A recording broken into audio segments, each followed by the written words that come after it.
साथियों, जय भीम। पेश है शहीद भगत सिंह द्वारा लिखित पुस्तक मैं नास्तिक क्यों हूँ का ऑडियो संस्करण। भगत सिंह एक महान देशभक्त, क्रांतिकारी व सामाजिक चिंतक विचारक थे। समाज, धर्म, शिक्षा, राष्ट्र आदि विषयों पर वे काफ़ी पढ़ते लिखते थे। समाजवादी प्रगतिशील विचारों के भगत सिंह प्रखर बुद्धि के धनी थे। समाज में व्याप्त अशिक्षा, गरीबी, छुआछूत, जात पात, धार्मिक अंधविश्वास, सांप्रदायिकता, आर्थिक विषमता व श्रम के शोषण पर उनका अध्ययन व लेखन आज ज़्यादा प्रासंगिक है। वे गरीब, पीड़ित व शोषित के मानवीय हकों के पक्के हिमायती थे। वे हर समय घर, लाइब्रेरी, सफ़र या जेल में पढ़ते लिखते रहते थे। उनके कुर्ते की जेबों में भी किताबें भरी रहती थीं। किताबों के बिना वे मानो जी ही नहीं सकते थे और पढ़ने लिखने का उनका यह जुनून जेल में भी जारी रहा। इस महान क्रांतिकारी देशभक्त ने अपने जीवन के आखिरी 2 साल यानी 1930 और 1931 लाहौर की सेंट्रल जेल में फांसी का इंतजार करते हुए गुजारे। इस दौरान उन्होंने जो लेखन किया उनमें से एक लेख है मैं नास्तिक क्यों हूँ। हालांकि उन्होंने जेल में 4 किताबें व एक लेख लिखा था, लेकिन ऐसी लेखन सामग्री वे अपने पास नहीं रख सकते थे, इसलिए जेल प्रशासन से बचकर उसे एक से दूसरे साथियों के पास भेजते रहे और आखिर में जेल से बाहर भेजना था, लेकिन इसी दौरान वह दुर्लभ साहित्य कहीं खो गया। संयोग से मैं नास्तिक क्यों हूँ आलेख चोरी छिपे जेल से बाहर उनके पिताजी तक पहुँच गया। यह बहुचर्चित लेख उन्हें फांसी दिए जाने से कुछ सप्ताह पहले ही लिखा था। आखिर मूल गुरुमुखी पंजाबी में लिखा हुआ यह लेख 27 सितंबर 1931 को लाहौर से छपने वाले साप्ताहिक अखबार द पीपुल में छपवाया। यह अखबार लाला लाजपत राय द्वारा स्थापित था। लेख छपने के बाद अखबार पर रोक लगा दी, लेकिन चोरी छिपे इंग्लिश व अन्य भाषाओं पर अनुवाद कर इसका छपना व वितरण जारी रहा। स्वतंत्रता सेनानी बाबा रणधीर सिंह सन 1930-31 के दौरान लाहौर की सेंट्रल जेल में कैद थे। वे एक ईश्वर में विश्वास करने वाले धार्मिक व्यक्ति थे। उन्हें जब मालूम हुआ कि भगत सिंह का ईश्वर पर विश्वास नहीं है, तो एक दिन वे किसी तरह भगत सिंह की काल कोठरी में पहुंचने में सफल हो गए और भगत सिंह को समझाया कि ईश्वर के अस्तित्व पर विश्वास कराने की भरपूर कोशिश की। इसके बावजूद भी भगत सिंह ने अपने प्रगतिशील व मानवतावादी विचारों पर कायम रहकर ईश्वर की सत्ता को स्वीकार करने से मना कर दिया। तो बाबा रणधीर सिंह ने नाराज होकर कहा, देश में हो रही लोकप्रियता के कारण तुम्हारा दिमाग खराब हो गया है और तुम घमंडी अहंकारी हो गए हो, जो कि एक काले पर्दे की तरह तुम्हारे और ईश्वर के बीच खड़ा है। इसी मुलाकात व टिप्पणी के जवाब में भगत सिंह ने यह लेख लिखा। इस लेख में उन्होंने कथित सर्वशक्तिमान ईश्वर की उपस्थिति पर तर्क किया। विवेक, विज्ञान व समाज की खुशहाली से जुड़े कई सवाल खड़े किए हैं।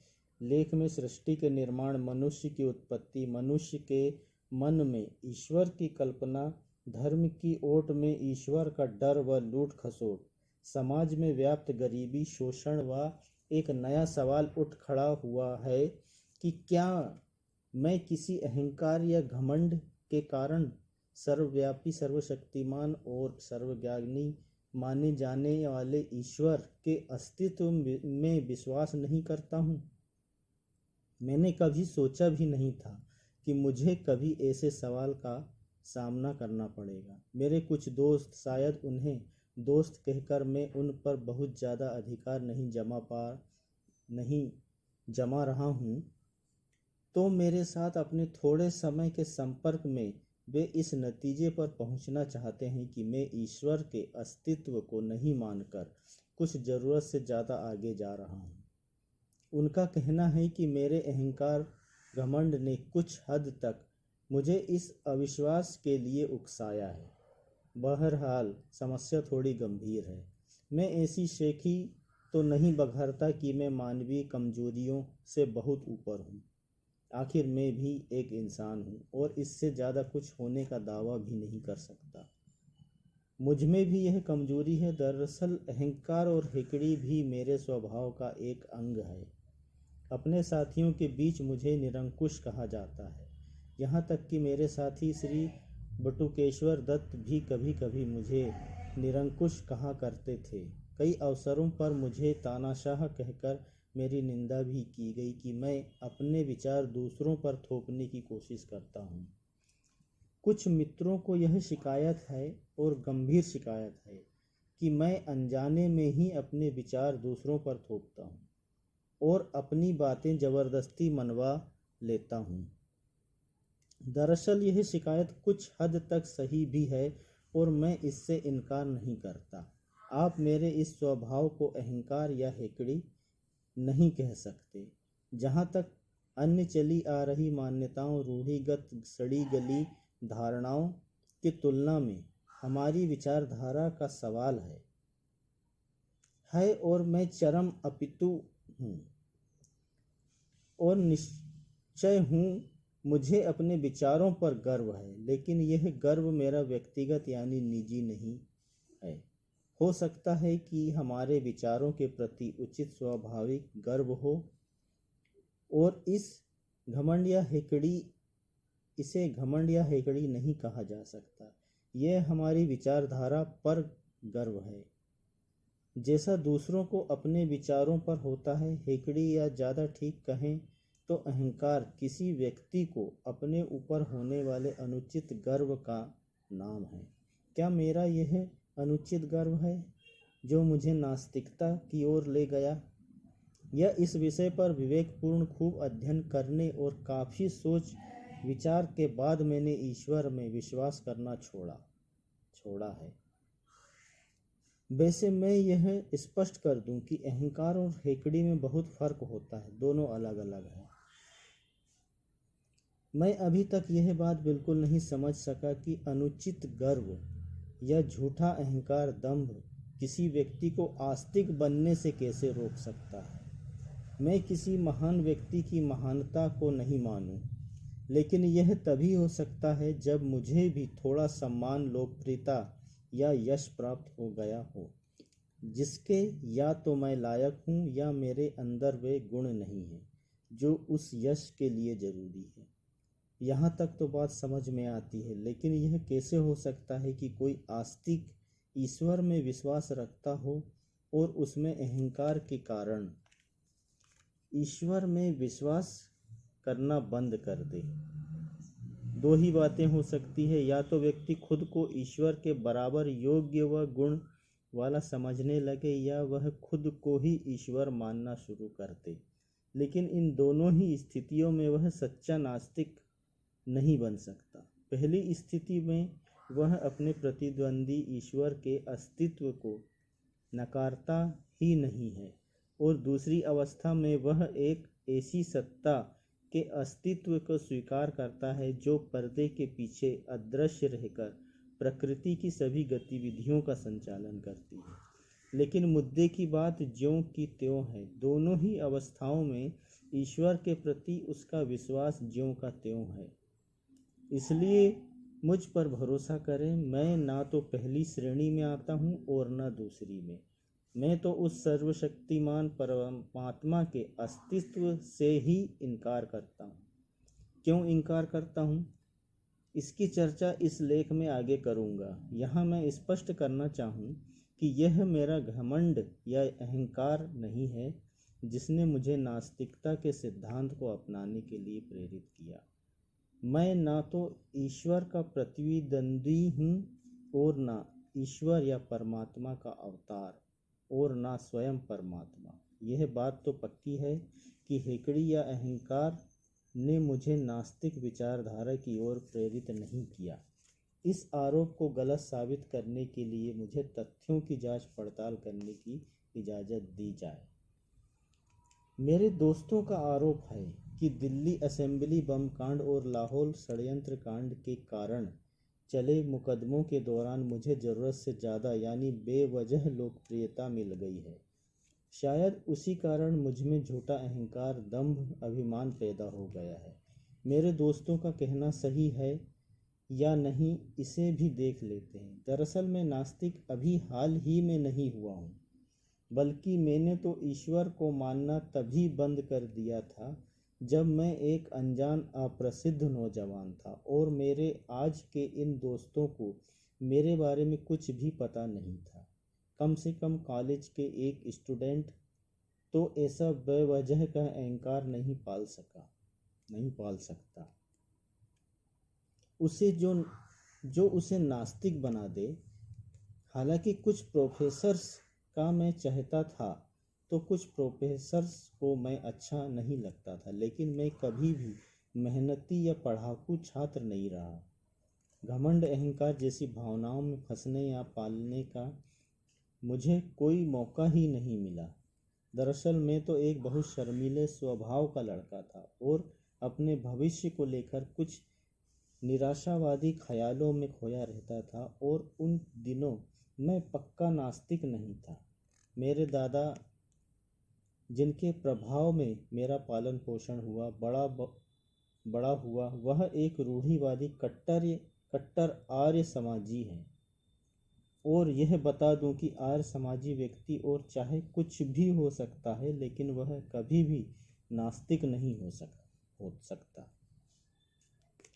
अपनी प्राइमरी एजुकेशन पूरी करने के बाद मैंने लाहौर के डीएवी कॉलेज में एडमिशन लिया और वहाँ के बोर्डिंग हॉस्टल में पूरे 1 साल तक रहा। वहाँ सुबह शाम की प्रार्थनाओं के अलावा मैं भी घंटों गायत्री मंत्र जपता रहता था। उन दिनों में पूरा भगत था। बाद में मैं अपने पिताजी के साथ रहने लगा। जहाँ तक धार्मिक कट्टरता व रूढ़िवादिता का सवाल है, वह बहुत उदारवादी व्यक्ति हैं। उन्हीं की शिक्षा और सीखों के कारण मुझमें आज़ादी के लिए अपनी जिंदगी बलिदान कर देने की हसरत पैदा हुई और समाज व राष्ट्र के प्रति समर्पण की प्रेरणा मिली। लेकिन वे नास्तिक नहीं हैं। उनका ईश्वर में दृढ़ विश्वास है। वे मुझे रोज पूजा करने के लिए प्रोत्साहित किया करते थे। ऐसे पारिवारिक माहौल में मेरा पालन पोषण हुआ। देश में असहयोग आंदोलन के दिनों में मैंने नेशनल कॉलेज लाहौर में एडमिशन लिया। वहीं रहते हुए उदारवादिता, ढंग से सोचना, विचारना और सारी सामाजिक धार्मिक समस्याओं के बारे में, यहाँ तक कि ईश्वर के बारे में भी बहस और आलोचना करना शुरू किया। लेकिन अब भी मैं आस्तिक ही था। ईश्वर में मेरा पक्का विश्वास था। उस समय तक मैं अपने बाल लंबे रखता था। हालांकि मैं सिख या किसी अन्य धर्म की काल्पनिक पौराणिक मान्यताओं और सिद्धांतों में विश्वास कभी भी नहीं कर पाया। फिर भी ईश्वर के अस्तित्व में मेरी पक्की आस्था थी। बाद में मैं क्रांतिकारी पार्टी में शामिल हुआ। मैं जिन नेताओं के संपर्क में आया, सबसे पहले वह ईश्वर को मानते तो नहीं थे, लेकिन उसके अस्तित्व को नकारने का साहस उनमें नहीं था।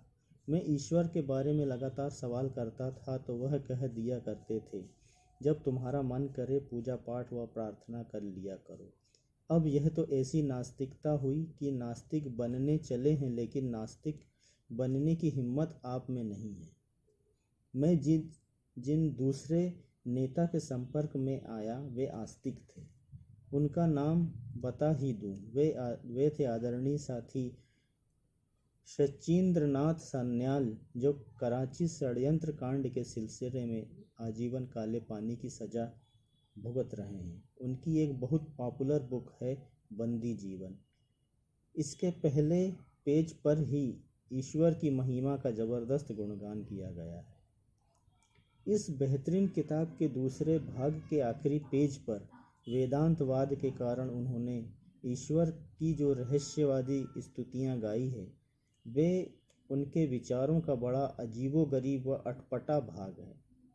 28 जनवरी 1925 को पूरे भारत में द रिवॉल्यूशनरी नाम से जो क्रांतिकारी पम्पलेट्स बांटा गया था, मुकदमे में कागजात के अनुसार वह उन्हीं के बौद्धिक श्रम का परिणाम था। अब यह तो होता ही है कि स्वयं का नाम उजागर न होने की दशा में गुप्त कार्यवाही में बड़े लीडर अपने उन निजी विचारों को भी जाहिर कर देते हैं जो उसे व्यक्तिगत रूप से बहुत प्रिय होते हैं, और बाकी कार्यकर्ताओं को मतभेदों के बावजूद उन विचारों से मौन सहमति प्रकट करनी पड़ती है। उस पंपलेट में एक पूरा पैराग्राफ सर्वशक्तिमान ईश्वर की लीला और उसकी करनी की प्रशंसा से भरा हुआ था। यह रहस्यवाद है, और मैं कहना चाहता हूँ कि नास्तिकता का विचार क्रांतिकारी पार्टी में भी पैदा नहीं हुआ था।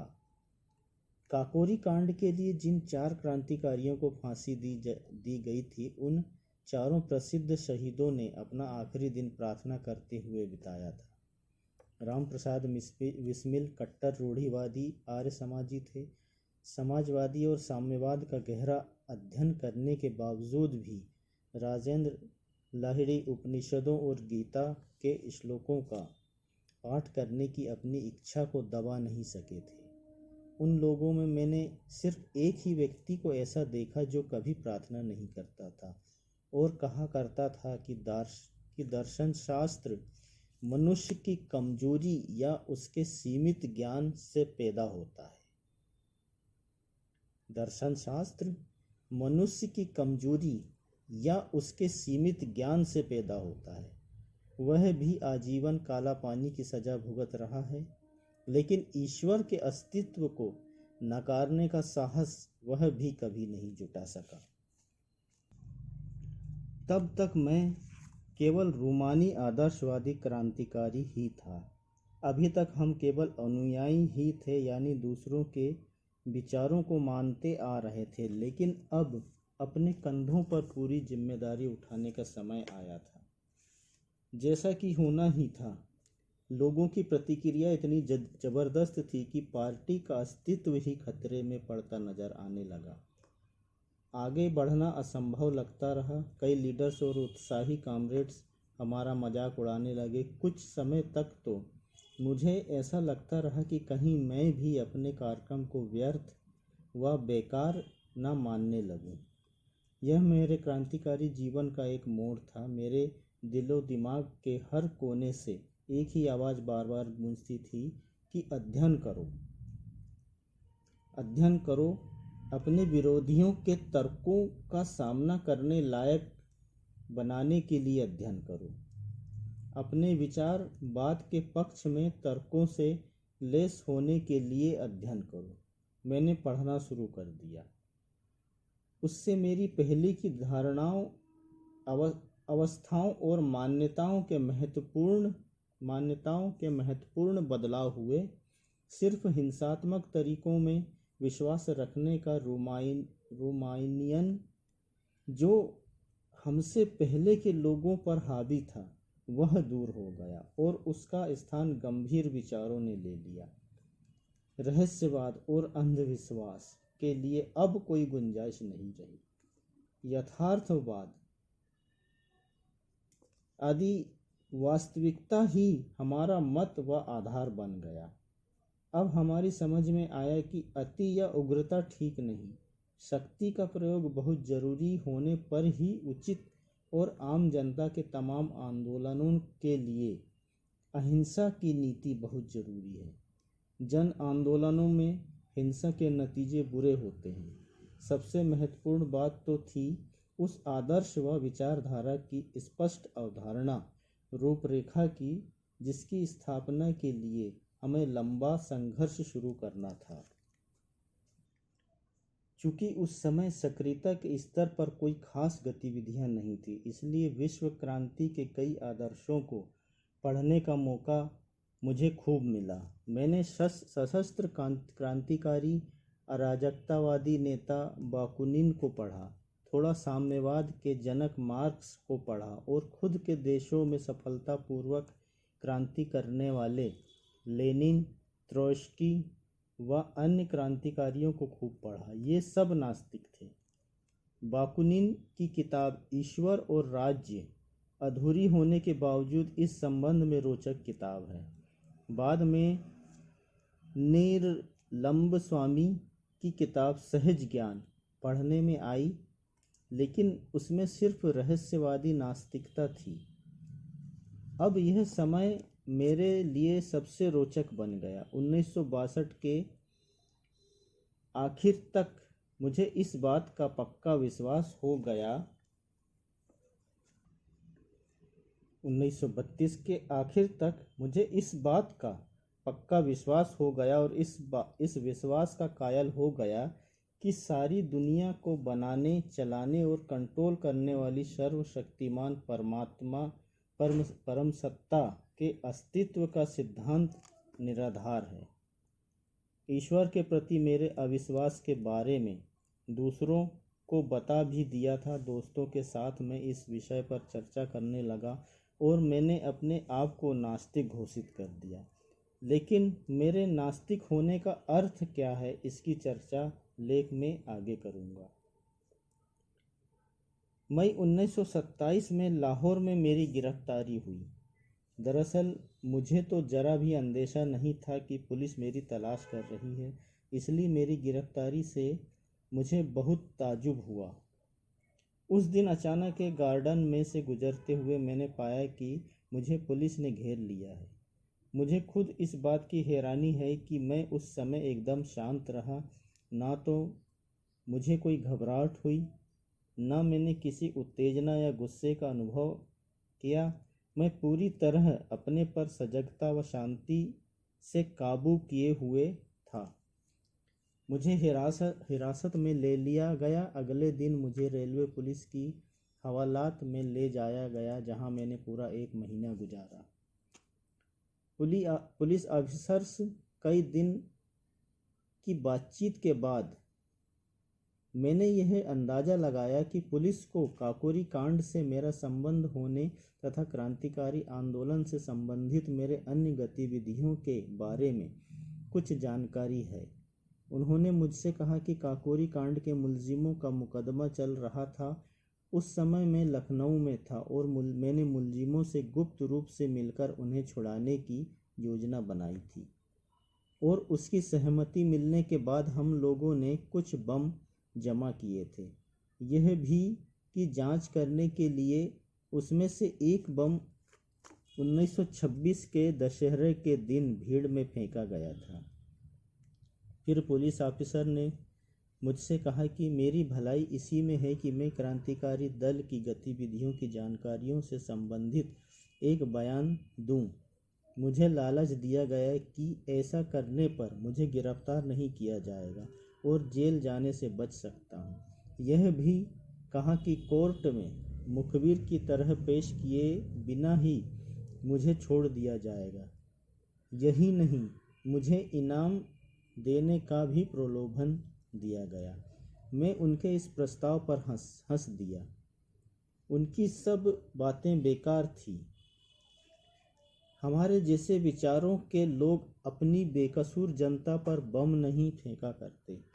एक दिन सुबह सीआईडी के तत्कालीन सीनियर सुपरिटेंडेंट मिस्टर न्यूमैन मेरे पास आए। काफ़ी समय तक बातचीत में उन्होंने मेरे प्रति सहानुभूति जताई। फिर बोले, वे लोग जैसा बयान मुझसे चाहते हैं, यदि मैंने नहीं दिया तो मजबूर होकर उन्हें मुझ पर काकोरी कांड के सिलसिले में शासन के खिलाफ लड़ाई छेड़ने की साजिश और दशहरा बम कांड के सिलसिले में हुई क्रूर हत्याओं के लिए मुकदमा चलाना पड़ेगा।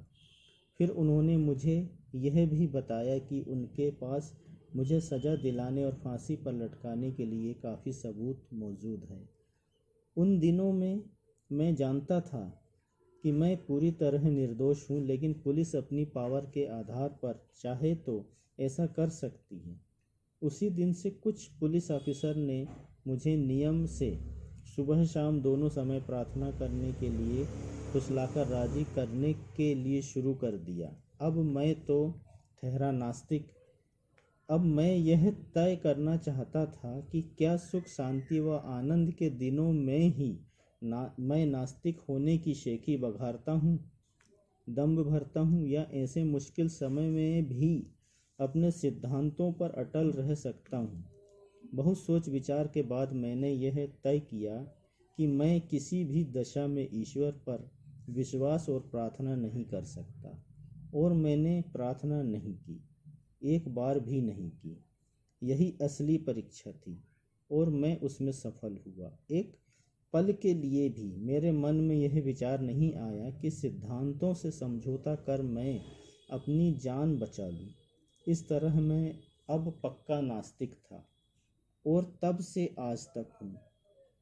उस परीक्षा में खरे उतरकर सफल होना कोई आसान काम नहीं था। आस्तिकता मुश्किलों को आसान व हल्का कर देती है, यहाँ तक कि उन्हें सुखदायी भी बना देती है। ईश्वर में विश्वास मनुष्य को भारी राहत व सांत्वना देने वाला एक आधार मिल सकता है। उसके बिना मनुष्य को फिर खुद पर ही भरोसा करना पड़ता है, निर्भर रहना होता है। आंधी और तूफानों के बीच अपने पैरों पर खड़े रहना कोई बच्चों का खेल नहीं है। संकट के समय, परीक्षा की ऐसी घड़ियों में यदि अहंकार हिकड़ी भी हो तो कपूर की तरह उड़ जाती है और व्यक्ति अपने परंपरागत विश्वासों को ठुकराने की हिम्मत नहीं कर पाता।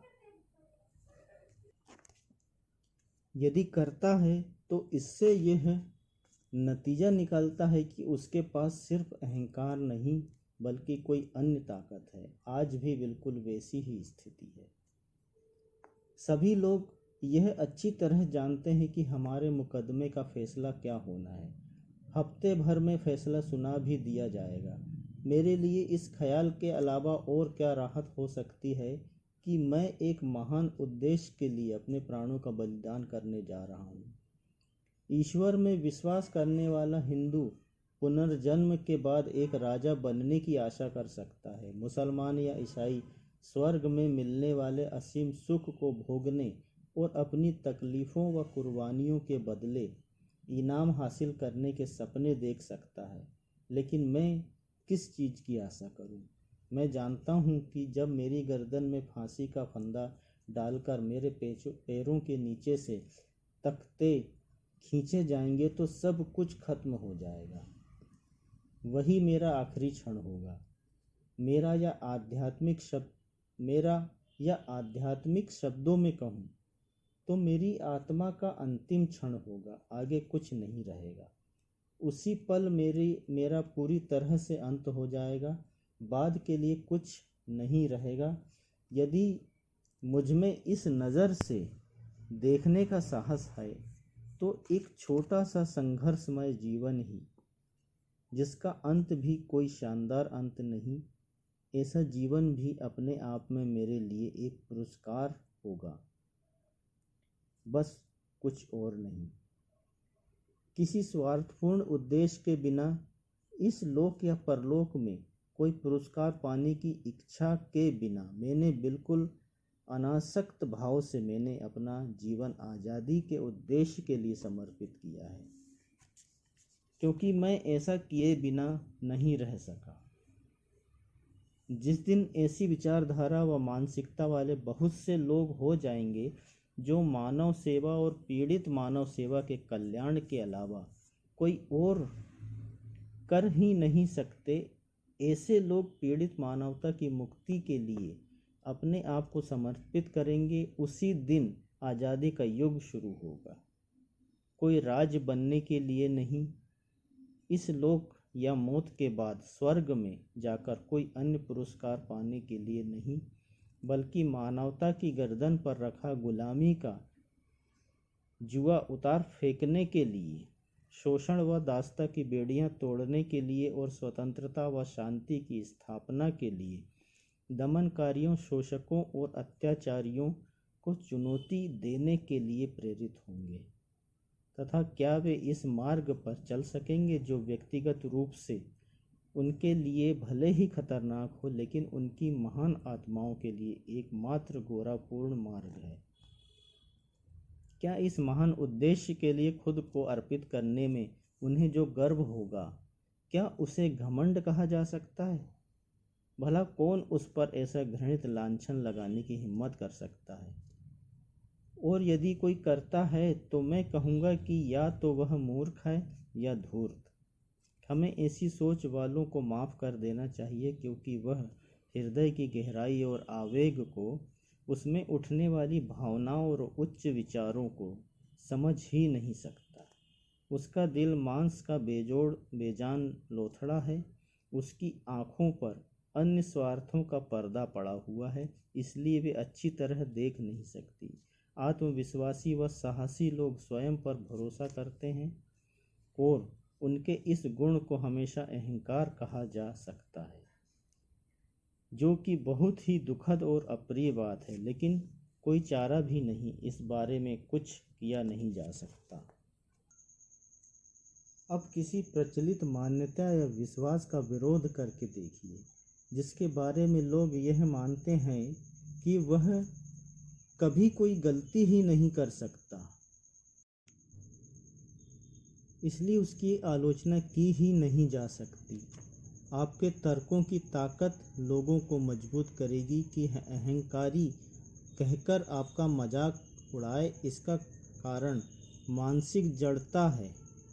आलोचना और स्वतंत्र चिंतन व विचार क्रांतिकारी के दो अनिवार्य गुण होते हैं। यह नहीं कि हमारे पूर्वजों ने किसी परम आत्मा के प्रति कोई विश्वास बना लिया था तो कोई भी उस विश्वास या मान्यता को सत्यता या उस परम आत्मा के अस्तित्व को चुनौती नहीं दे सकता। यह नहीं कि महात्मा जी को महान कह दिया है, इसलिए किसी को उनकी आलोचना नहीं करनी चाहिए। चूँकि वे पहुँचे हुए आदमी हैं, इसलिए राजनीति, धर्म, अर्थशास्त्र या नीति शास्त्र पर जो कुछ कह दें वह सही ही होगा। आप सहमत हो या ना हो, लेकिन आपको कहना जरूर पड़ेगा कि यही सत्य है। यह मानसिकता प्रगति की ओर नहीं ले जाती, यह हमें आगे बढ़ने की बजाय पीछे ले जाएगी।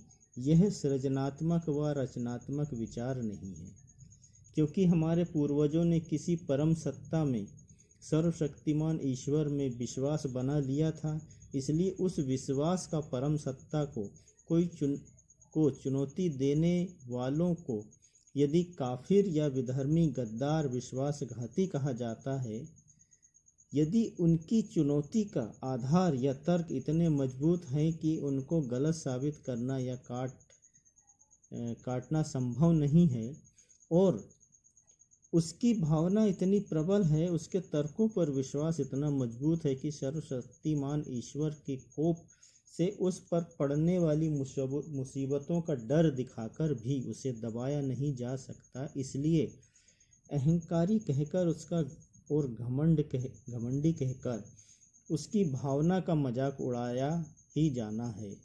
तो फिर इस बेकार बहस में समय नष्ट करने की ज़रूरत ही क्या है। मैंने जो यह विस्तृत चर्चा शुरू की है, उसकी वजह यह है कि जनता के सामने यह सवाल पहली बार आ रहा है, और पहली बार ही इस पर किसी लाग लपेट के बिना बातचीत हो रही है। जहाँ तक पहले सवाल की बात है, मैंने यह स्पष्ट कर दिया है कि हेकड़ी से प्रेरित होकर मैं नास्तिक नहीं बना। मेरे तर्क का तरीका संतोषजनक या स्वीकार है या नहीं, यह फैसला मुझे नहीं बल्कि मेरे पाठकों को करना है। मैं जानता हूँ कि यदि मैं नास्तिक होता तो ऐसे हालत में मेरी जिंदगी आसान हो गई होती, ऐसी मुश्किलें, मेरा बोझ हल्का हो गया होता। लेकिन ईश्वर में विश्वास नहीं करने के कारण मेरी हालत रूखी हो गई है, और इससे भी ज़्यादा बदतर हो सकती है। थोड़ा सा रहस्यवाद इस हालत को सुखमय व काव्यात्मक बना सकता था, लेकिन मैं अपनी नियति का सामना करने के लिए किसी उन्माद या नशे जैसी मदहोशी का सहारा लेना नहीं चाहता। मैं यथार्थवादी हूँ। मैं अपनी सहज वृत्ति या अंतः प्रकृति पर विवेक से विजय पाना चाहता हूँ, लेकिन मैं इस कोशिश में हमेशा कामयाब नहीं रहा हूँ। लेकिन इंसान का फर्ज है कि वह कोशिश जारी रखे। कामयाबी तो संयोग और परिस्थितियों पर निर्भर करती है। जहाँ तक दूसरे सवाल का संबंध है कि यदि ईश्वर के अस्तित्व संबंधी पुराने और प्रचलित विश्वास में अविश्वास हेकड़ी के कारण नहीं तो उसका कोई और कारण होना चाहिए। मुझे यह कहना है कि हाँ, कारण है। मेरे विचार में जिस व्यक्ति में थोड़ा सा भी विवेक होता है वह हमेशा अपने जीवन व अपने आसपास की परिस्थितियों को तर्कसंगत ढंग से समझना चाहता है। जहाँ सीधे प्रमाण नहीं मिलते वहाँ दर्शन हावी हो जाता है। जैसा कि मैं पहले कह चुका हूँ, मेरे क्रांतिकारी मित्र कहा करते थे कि दर्शन मानवीय कमजोरी का परिणाम है। हमारे पूर्वज जब इस संसार के रहस्यों की गुत्थी को सुलझाने की कोशिश करते थे, इसके गुजरे समय, वर्तमान और भविष्य को इससे संबंधित क्यों और कहाँ से आदि को समझने की कोशिश करते थे, तो सीधे यानी प्रत्यक्ष नहीं या बहुत कम होते थे। इसलिए हर व्यक्ति अपने ढंग से समस्या को हल करने की कोशिश करता था। यही कारण है कि विभिन्न संप्रदायों धर्मों की विचारधारा में बुनियादी सिद्धांत पर भारी मतभेद मिलते हैं, जो कभी कभी विरोध, वैमनस्य और झगड़े का रूप ले लेता है। पूर्व और पश्चिम की फिलॉसफी में तो मतभेद और भिन्नता है ही। संसार के हर भूभाग की आपकी विचारधाराओं में भी आपस में अंतर व मतभेद है। पूर्व के धर्मों में इस्लाम और हिंदू धर्म में कोई अनुरूपता या अनुकूलता नहीं है।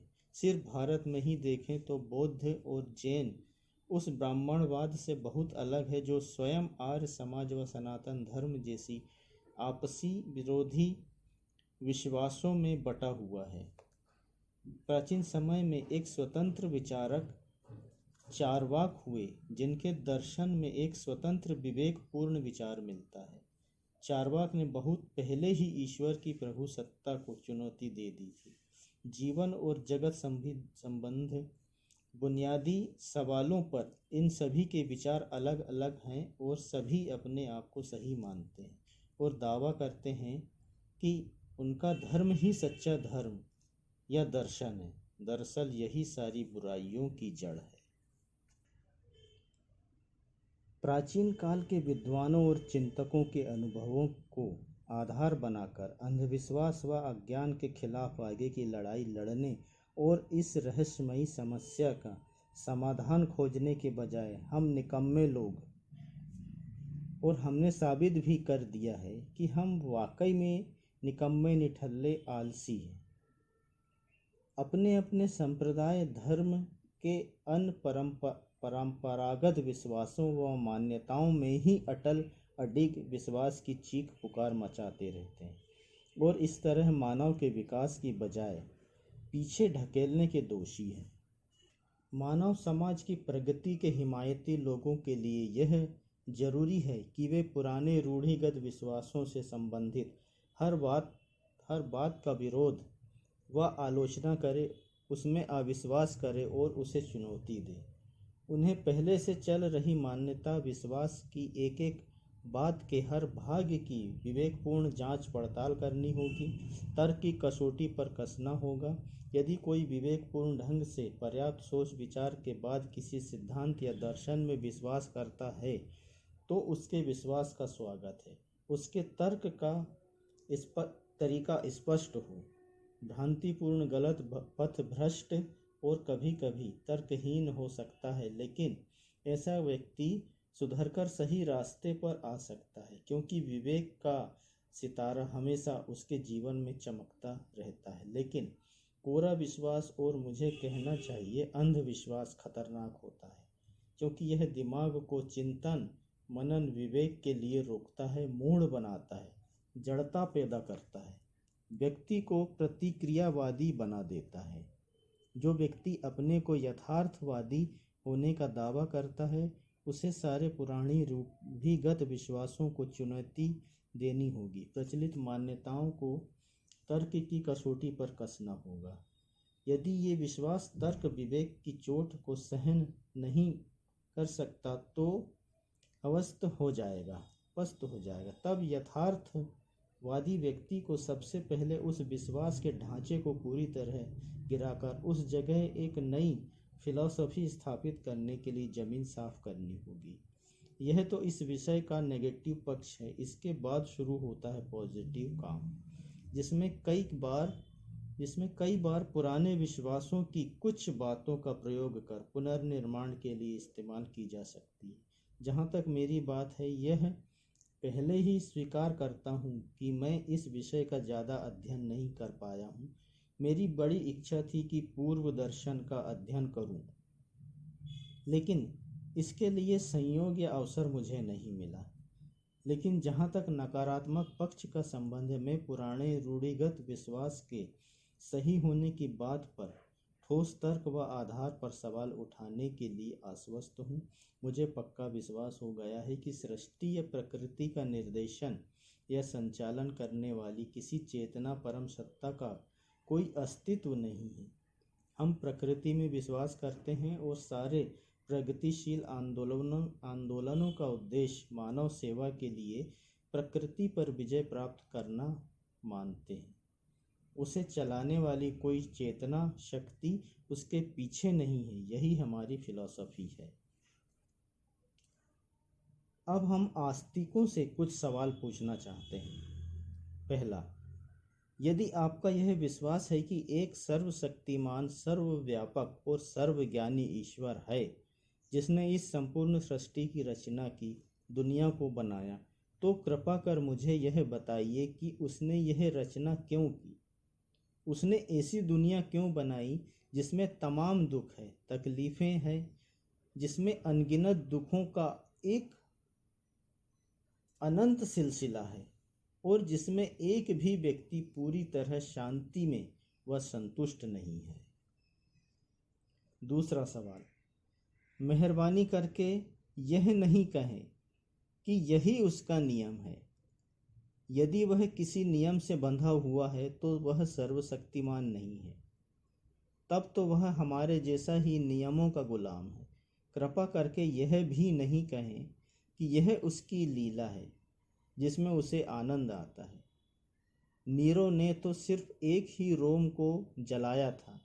उसने तो थोड़े से लोगों की ही जान ली थी। उसने तो सिर्फ दुख के आनंद के लिए बहुत थोड़ा दुख पैदा किया था और सभी जानते हैं कि इतिहास में उसकी जगह कहाँ है। इतिहासकार उसे किस नाम से याद करते हैं। दुनिया भर की नफरत भरी लानतें उस पर बरसाई जाती है। सारे जहरीले विशेषण उस पर फेंके जाते हैं।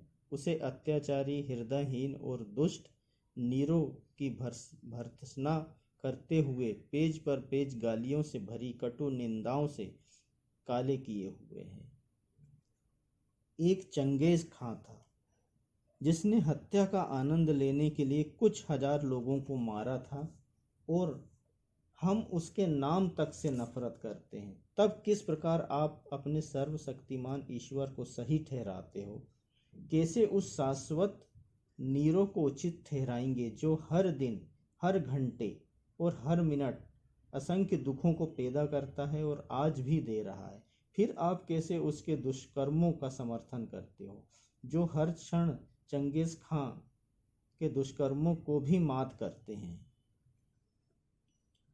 मेरा सवाल है कि सर्वशक्तिमान ईश्वर ने यह दुनिया बनाई ही क्यों, जो साक्षात नर्क है, जो अनंत और दुखदाई अशांति व बेचैनी का घर है? उस सर्वशक्तिमान ने मनुष्य की रचना क्यों की, जबकि उसके पास ऐसी रचना नहीं करने की शक्ति थी? इसका सबक, औचित्य या मकसद क्या है? क्या आपके पास इन सारे सवालों के जवाब हैं?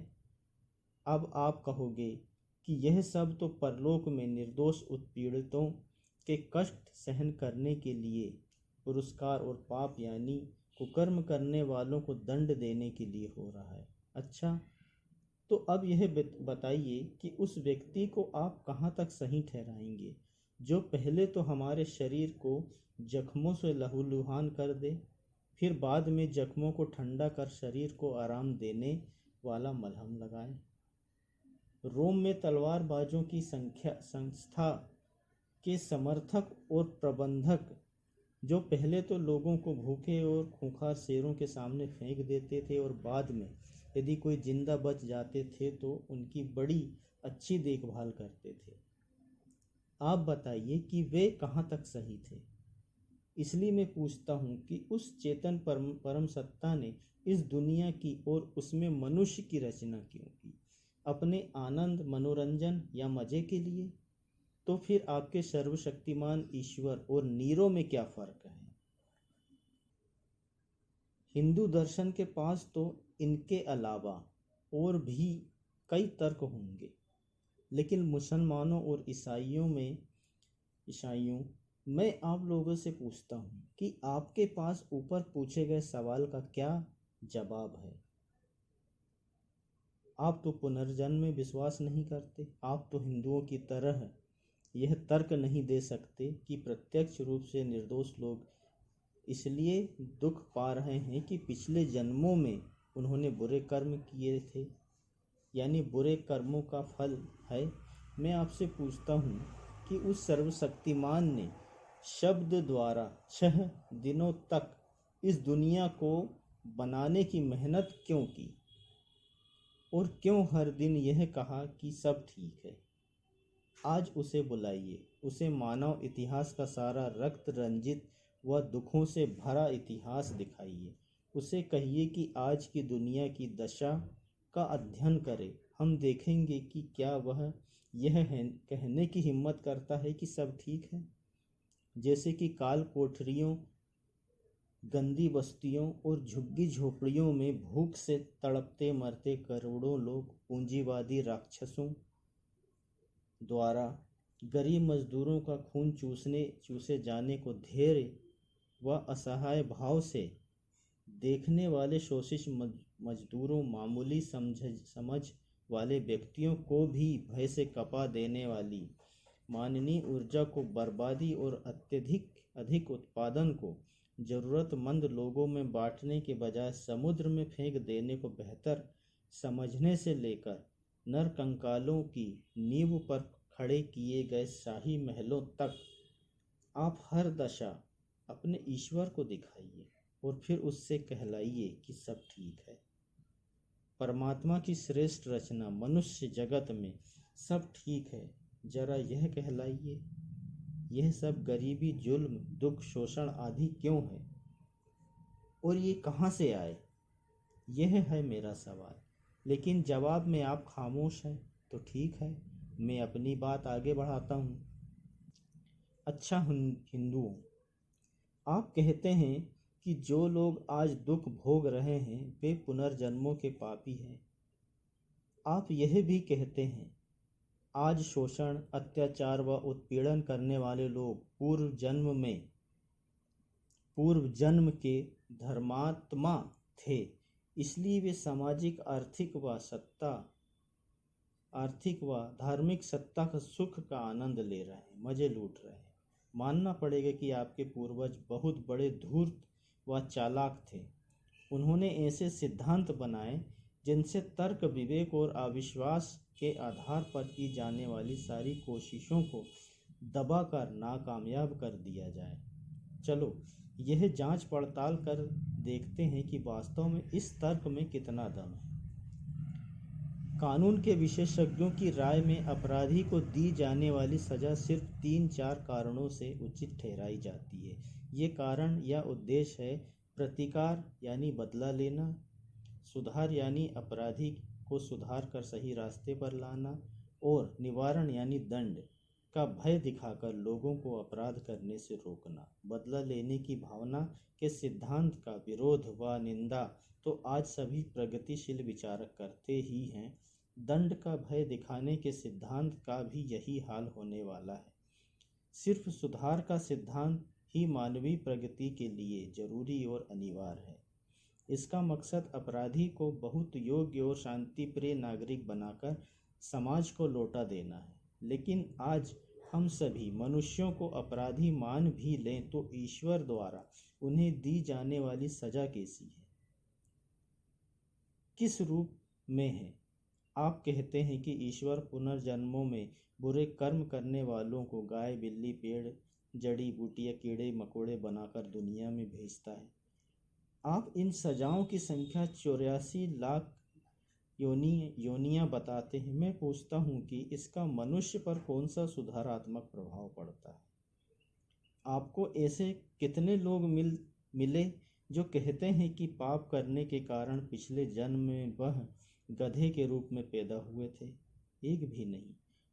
अपने पुराणों के उदाहरण रहने दीजिए। आपकी पौराणिक कहानियों के लिए मेरे मन में कोई जगह नहीं है।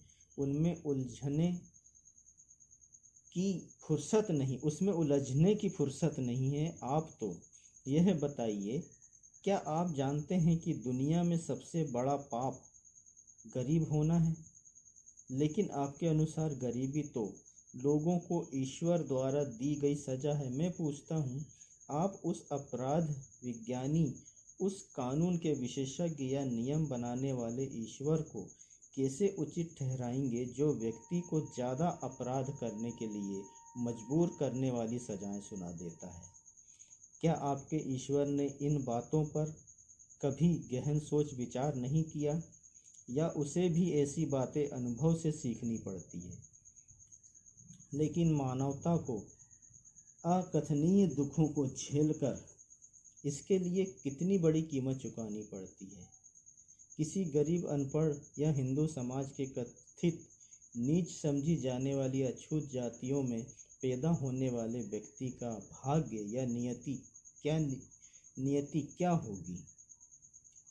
कभी आपने सोचा है वह गरीब है इसलिए पढ़ लिख नहीं सकता?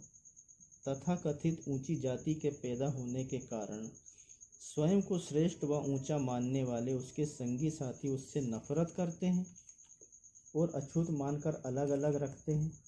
हर कदम पर अपमान करते हैं। उस अछूत का अज्ञान, उसकी गरीबी और उसके साथ किया जाने वाला व्यवहार समाज के प्रति उसके दिलो दिमाग को कठोर बना देगा। मान लीजिए कोई अछूत पाप करता है तो उसकी सजा कौन भुगतेगा? ईश्वर, वह स्वयं, या समाज के ज्ञानी बुद्धिजीवी लोग?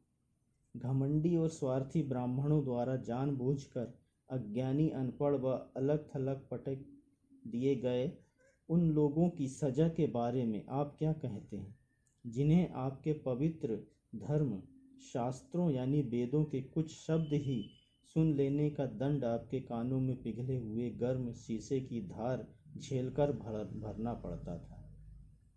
यदि उसका कोई अपराध था भी तो उसके लिए जिम्मेदार कौन था?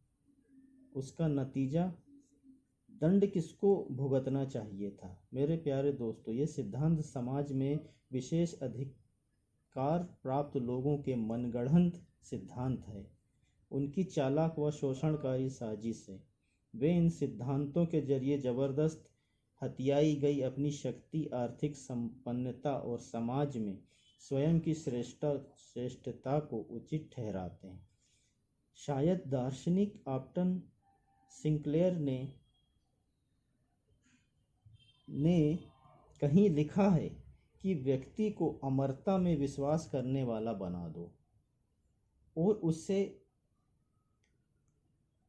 धन दौलत आदि जो कुछ भी है सब लूट लो, और उसके पास धन दौलत आदि जो कुछ भी है सब लूट लो। वह उफ तक नहीं करेगा, यहाँ तक कि अपने को लूटने में खुद आपकी मदद करेगा। धार्मिक उपदेशकों और सत्ताधारियों की मिलीभगत से ही जेलों, फांसियों, कोड़ों और इन सिद्धांतों का निर्माण हुआ है। धार्मिक उपदेशकों और सत्ताधारियों की मिलीभगत से ही जेलों, फांसियों, कोड़ों और इन सिद्धांतों का निर्माण हुआ है। मैं पूछता हूँ कि जब कोई व्यक्ति पाप या अपराध करना चाहता है तो आपका सर्वशक्तिमान ईश्वर उसे रोकता क्यों नहीं? उसके लिए तो यह बहुत ही आसान काम होगा। उसके लिए तो बाएं हाथ का खेल जैसा होगा। उसने विश्व में युद्ध पैदा करने वाले लड़ाकू राजाओं को मारकर या उनके भीतर युद्ध के उन्माद को मारकर मानव जगत को विश्व युद्ध के महाविनाश व संकट से क्यों नहीं बचाया? वह अंग्रेजों के मन में कोई ऐसी भावना पैदा क्यों नहीं कर देता कि भारत को आज़ाद कर दे? वह सभी पूंजीपतियों के दिलों में परोपकार की भावना क्यों नहीं भर देता कि वे उत्पादन के साधनों पर अपना व्यक्तिगत संपत्ति का अधिकार छोड़ दें और इस प्रकार सारे मेहनतकश मजदूर वर्ग को ही नहीं बल्कि संपूर्ण मानव समाज को पूंजीवाद के बंधनों से मुक्त कर दे? आप समाजवाद के सिद्धांत की व्यावहारिकता पर बहस करना चाहते हैं। चलिए, मैं यह जिम्मेदारी आपके सर्वशक्तिमान पर ही डाल देता हूँ कि वह उसे व्यावहारिक बनाकर लागू करें।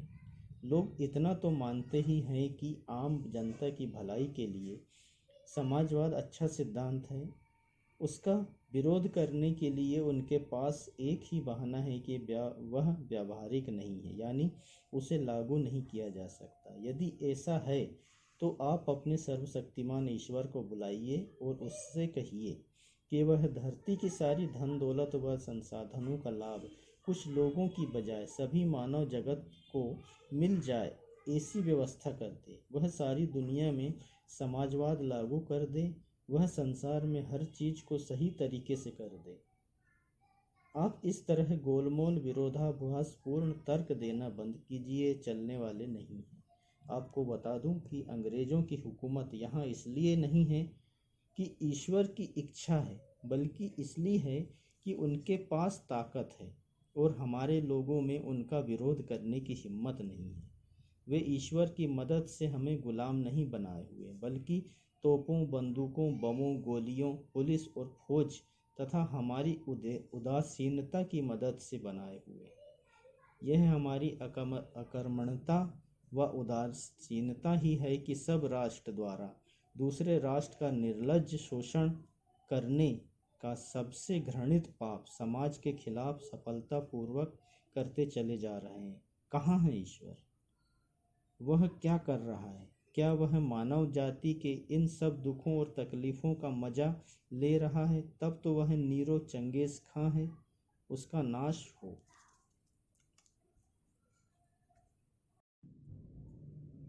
क्या आप मुझसे यह जानना चाहते हैं कि यदि मैं ईश्वर को नहीं मानता तो दुनिया और इंसान को कहाँ से पैदा हुए मानता हूँ? यानी सृष्टि फिर मनुष्य की उत्पत्ति कैसी हुई? ठीक है, बताता हूँ। चार्ल्स डार्विन ने इस विषय पर कुछ प्रकाश डालने की कोशिश की है। उसे पढ़ो। निर्लंब की किताब सहज ज्ञान को पढ़ो। इससे कुछ हद तक आपके सवाल का जवाब मिल जाएगा। सृष्टि की उत्पत्ति एक प्राकृतिक घटना है। यह नेचुरल हिस्ट्री व बायोलॉजी से जुड़ा विषय है। विभिन्न पदार्थों के आकस्मिक संयोग से उत्पन्न निहारिका से पृथ्वी की उत्पत्ति हुई। कब हुई, यह जानने के लिए हिस्ट्री पढ़ो। इस तरह से कई जीव पैदा हुए और उनमें से ही एक लंबे अरसे के बाद मानव का विकास हुआ। चार्ल्स डार्विन की किताब जीवों की उत्पत्ति पढ़ो और उसके बाद सारा विकास मानव द्वारा प्रकृति के लगातार विरोध, संघर्ष और अपने लाभ के लिए प्रकृति पर विजय प्राप्त करने की अनवरत कोशिशों से हुआ। सृष्टि व मानव की उत्पत्ति की यह कम से कम शब्दों में व्याख्या है। आपका दूसरा तर्क यह हो सकता है कि जन्म से ही अंधे या विकलांग पैदा होने वाले बच्चे यदि पूर्व जन्म में कर्मों के फल के कारण नहीं है तो किस कारण से ऐसा पैदा होते हैं? जीव विज्ञानी इस सवाल के जवाब के समाधान में संतोषपूर्ण वैज्ञानिक व्याख्या कर चुके हैं कि यह भ्रूण के बनने व उसके विकास वैज्ञानिक प्रक्रिया है। उसके अनुसार उसके लिए माता पिता जिम्मेदार होते हैं। उन्हीं पर निर्भर करता है, चाहे वे गर्भावस्था में ही बच्चे में हो जाने वाली विकृतियों के प्रति सचेत हों या ना हों। अब आप एक और सवाल तो ज़रूर पूछोगे, हालांकि यह सवाल बचकाना है। आपका सवाल होगा, यदि ईश्वर नहीं है तो लोग उसमें विश्वास क्यों करने लगे? मेरा उत्तर स्पष्ट और संक्षिप्त है। लोग जिस तरह भूतों और प्रेत आत्माओं में विश्वास करने लगे उसी तरह ईश्वर में विश्वास करने लगे। फर्क सिर्फ यह है कि ईश्वर में विश्वास विश्वव्यापी और इसका दर्शन सिद्धांत बहुत विकसित है। कुछ परिवर्तनवादी यह मानते हैं कि ईश्वर की उत्पत्ति शोषकों की चालबाजी से हुई, जो एक परमात्मा के अस्तित्व का प्रचार करके और फिर उससे प्राप्त सत्ता और विशेष अधिकारों का दावा करके लोगों को गुलाम बनाना चाहते थे। मैं यह नहीं मानता कि उन्हीं लोगों ने ईश्वर को पैदा किया। हालांकि मैं इस मूल व महत्वपूर्ण बात से सहमत हूँ कि सभी धर्म, संप्रदाय, पंथ, मत और इस प्रकार की अन्य संस्थाएं आखिर में निर्दयी, दमनकारी व शोषक संस्थाओं, व्यक्तियों व वर्गों की समर्थक हो जाती है। राजा शासक के खिलाफ विद्रोह। ईश्वर की उत्पत्ति के संबंध में मेरा अपना विचार यह है कि मनुष्य ने जब अपनी कमजोरियों पर विचार करते हुए अपनी सीमाओं का एहसास किया, समझा, तो मनुष्य को जीवन के मुश्किल हालातों का हिम्मत से मुकाबला करने और संकटों व खतरों का बहादुरी के साथ सामना करने की प्रेरणा देने वाली तथा सुख, समृद्धि, शांति व आनंद के लिए दिनों में उसे उच्छृंखल हो जाने से रोकने और उस पर काबू करने के लिए ईश्वर के काल्पनिक अस्तित्व की रचना की गई। अपने व्यक्तिगत नियमों, सबका पालनहार, सबका रखवाला जैसी करुणा व उदारता वाले ईश्वर की कल्पना खूब बढ़ा चढ़ाकर की गई। ईश्वर की सृजनता, दयालु, पालनहार स्वरूप की तरह तरह के रंगों में चित्रण कर गुणगान किया गया। लेकिन जब उसके क्रोध, मनमाने नियमों, दुखदायी घटनाओं की चर्चा होती है तो उसका उपयोग भय दिखाने वाले निवारक तत्व के रूप में किया जाता है, ताकि कोई व्यक्ति समाज के लिए खतरा न बन जाए। जब ईश्वर के पालनहार गुणों की चर्चा होती है तो उसका उपयोग एक पिता, माता, भाई, बहन, दोस्त और सहायक की तरह किया जाता है, ताकि व्यक्तिगत जब बहुत मुश्किल में हो, हताशा और निराशा में घिर गया हो और सभी लोग धोखा देकर उसका साथ छोड़ गए हों, तो उस समय इस विचार से सांत्वना, संतोष मिल सके कि एक तो सच्चा मित्र है जो उसकी सहायता करेगा, उसे सहारा देगा और जो ऐसा सर्वशक्तिमान है कि कुछ भी कर सकता है। वास्तव में आदिम युग के समाज में यह विचार सचमुच बहुत उपयोगी था। मुसीबत में निराशा व हताशा से घिरे व्यक्ति के लिए ईश्वर का विचार मददगार होता है।